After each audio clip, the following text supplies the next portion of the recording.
Хатасская школа была построена в 2004 году. Сегодня в здании, рассчитанном на 400 мест, обучается 947 детей. В тесноте да не в обиде агропрофилированная школа продолжает активно участвовать в конкурсах и реализовывать различные проекты.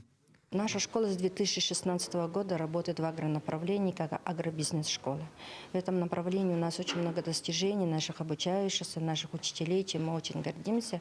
И, конечно, наша площадь для того, чтобы детей развивать в той полной мере, в какой мы хотели бы, она не отвечает. Решить проблему нехватки мест должен пристрой, возведение которого началось 16 февраля. Он будет представлять собой трехэтажное здание общей площадью около 5000 квадратных метров. В нем будут размещены 19 учебных кабинетов, столовая, библиотека, мастерская, а также спортивные и актовые залы. Сегодня на объекте продолжается работа по забивке свай.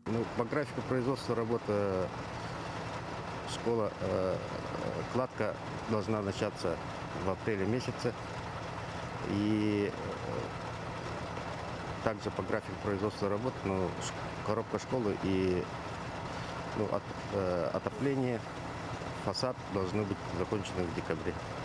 Пристрой будет соединен с действующим зданием теплым переходом, где планируется разместить оранжерею. Введение в эксплуатацию нового объекта позволит школе перейти в односменную форму обучения.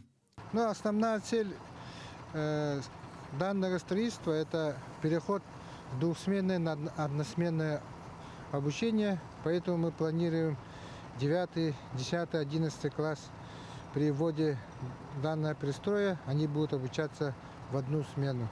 И мы заранее с проектантом отработали, чтобы здесь обучение происходило с 5 по 11 класс.